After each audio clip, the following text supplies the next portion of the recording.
I'm talking, I don't care if I'm talking to nobody. I might be talking to somebody, but everybody's somebody. So I might be talking to myself at the best sometimes too. But I wanted to come on here because it's the most I've been reported, flagged, whatever you want to call it, since I've been on Facebook ever. But you know, I don't know what all the madness, well, I know, but I think I know the one person that reported me, but I don't know because so many people have been mad in the last couple of days, couple of weeks. But I think the one person I think it is, I'm going to tell y'all why I think he did it. So the post wasn't even mine. I shared it from another group. They didn't get back to me, but I asked them, did they get restricted too? I don't think they did.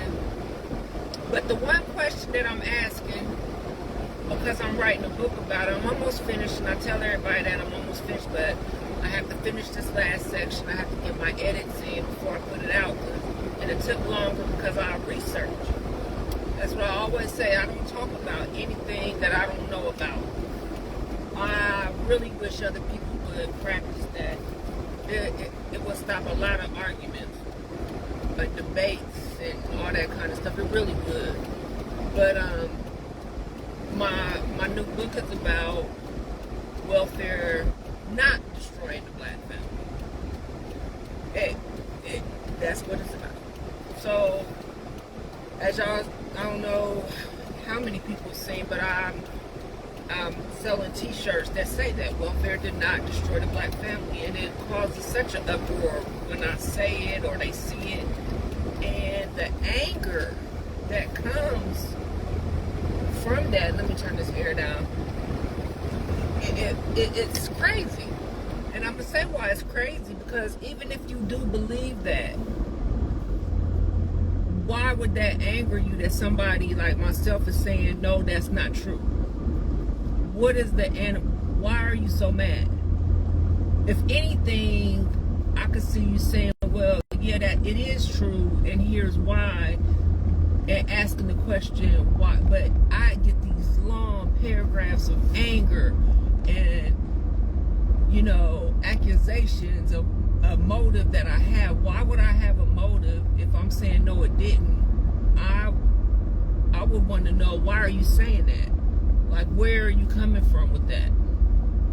But the anger, and then there's nothing else to back it up. Like, I'm trying to rebuild the family. So I find that odd.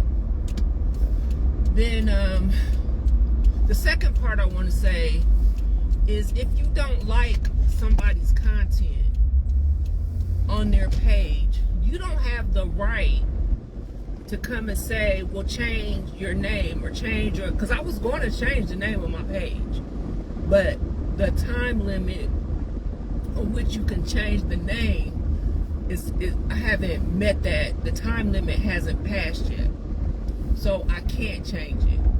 But then this whole plagiarism thing came up, and I started talking about that, which led to something else. So then people start saying, well, why don't you change your name? So now I'm not going to change my name. You can't tell me what to do on my page. That's like somebody coming in my house and saying, well, you need to change the paint color, or you need to change this or that. I'm not changing anything now. You can't come and tell somebody what to do. If you don't like it, bounce. Like, who do you think you are? Who do y'all think y'all are to be able to come and tell somebody what they can do with their stuff? Y'all are out of control. And then if you don't like what somebody posts, or you disagree with it, you go run and tell. You run and tell, and then block whatever the conversation is. You are such a brat and so entitled and such a narcissist. Everybody throw that word around, whether it's child support or visitation or whatever. Y'all quick to call somebody a narcissist, but then when you don't get your way, or somebody won't engage you, or you don't get your point is not what you go tell. Like somebody in the office, because the boss, the people ain't listening to you, and your ass ain't even the boss, you want to go tell. What kind of shit is that? You're not the boss of anybody, and you're definitely not the boss of me. Never. That's MOB. If y'all see MOB, I'm my own boss. You cannot tell me what to do. So, back to what the welfare did not destroy the black family. The first point I want to make, because I do want to start talking about it before my book comes out, because I want to find out more about why people believe this to be true, besides the stuff that we already know and see. Besides the old videos of the videos that we see online, you know, the people in the projects and the interviews, we've seen that, and that's what I always get. There's one in particular that people send to me, and it's the one where the lady is saying that the husband can't be in the house. Well, she doesn't say can't. She says that it's more affordable for him to be out of the house during certain seasons, because if he's there, they can't get the welfare benefits. And the suitability or the man in the house rule, it's the boyfriend, it's a man in the house, a substitute father. Now, in those two instances, it's easy to interpret that they're saying that the husband can't be in the house, or the father of the children can't be in the house, because that's how they present it. But I want you guys, the ones that are interested in this topic, I want you guys to go and look at that video, or look at any of those videos, and listen to the language that they are presenting, and tell me if you see the difference in them saying that the father can't be in the house, versus them saying that a substitute man can't be in the house. Because that is the difference in what they've been putting out all these years. There's a difference between them saying that the father can't be in the house and saying that a substitute man can't be in the house. It's all the difference in the world.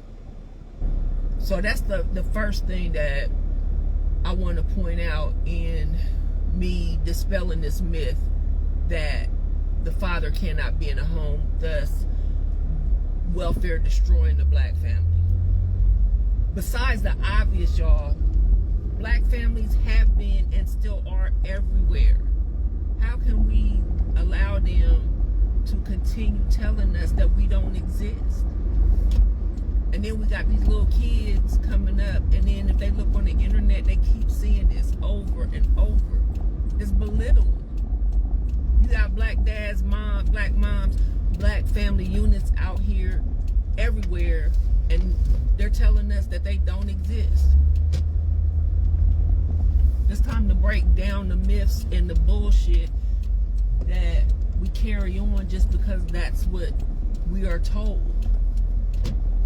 So that's what I had to say for today. I'm at my usual appointment. Yeah, stop snitching. If you don't like what somebody's saying, then just bounce. Like, leave them alone. You don't run everything. Well, if you do your research, let me see what you say. Because I'm not debating. It's not ideas, Mike. I'm just saying, if you can dispel my thoughts, my ideas as you were, do it.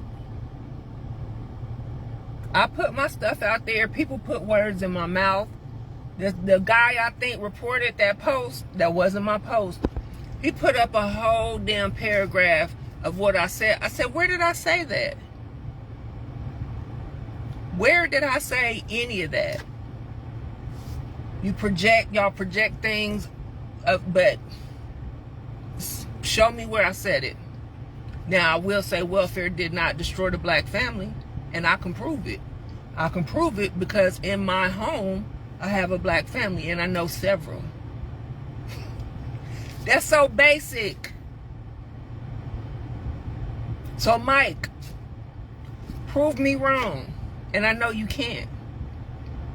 And if you say the two-parent home, the nuclear family, that kind of stuff, there's more than one family structure. A nuclear family is not the only family structure, for one. And welfare, that man in the house rule, is not what they tell you it is. So you got, I just go look it up. I'm gonna put my article in this live in the comments. Just go read that. There was several reasons that the substitute home was that the social workers came into the home. It wasn't just to find if the man was there.